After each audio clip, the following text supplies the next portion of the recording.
કે ભલામણા તમે અદાણીની કંપનીના રાહડા ગાઓ? શરમ નથી આવતી યાર તમને કોઈને? આખા ગુજરાતને ખાવા બેઠો છે, આખા ભારતની ગરીબ જનતાના પૈસા નીચોવીને લઈ રહ્યો છે, અને અત્યારે ગુજરાતના તમામ ખેડૂત અદાણી કંપની સામે રાતા પાણીએ રોઈ રહ્યા છે. સરકાર પણ એને કંપનીને સાથ આપે છે.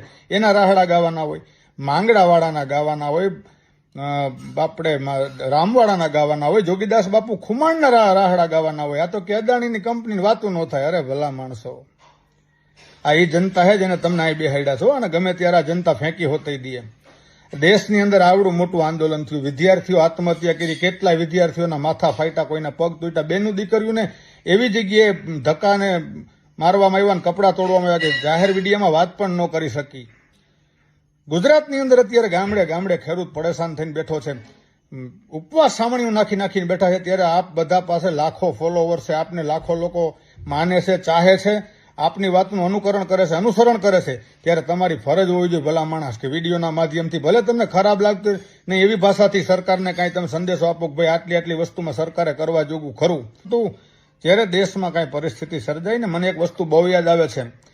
1975ની કટોકટી થઈ ને પછી બચુદાન બાપુ રોહડિયા વઢવાણ રાજકવિ હતા, એના માથે કાયદેસર ઇન્દિરા ગાંધીએ એની માથે મનાઈ હુકમ મૂકેલો કે બચુદાન ગઢવીના ક્યાંય પ્રોગ્રામ થવા ન જોઈએ, બચુદાન ગઢવીના કે રેડિયોમાં કે કોઈ જગ્યાએ જાહેર પ્રોગ્રામ ન થવા જોઈએ. કેવા મર્દ કલાકારો હોય છે ભલામણા.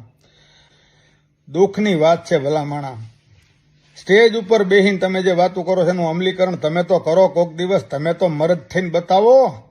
આ એકેય સરકાર તમારા પ્રોગ્રામ કરીને નથી કાંઈ ફૂંક મારી દેવાની. કોંગ્રેસ હોય તો ભલે, ભાજપ હોય તો ભલે, આમ આદમી હોય તો ભલે ભાઈ, એકેય સરકારી તંત્ર કાંઈ તમને ફૂંક નહીં મારી દે. આ જનતા ગુજરાતની આજ તમને મોટા કર્યા છે, અને તમારી જવાબદારી હોવી જોઈએ.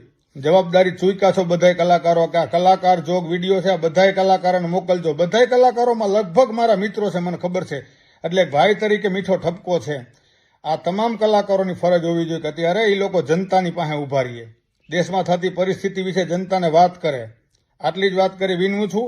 આ બધાને વાત યોગ્ય લાગે તો શેર કરજો, તો જ ફોલો કરજો.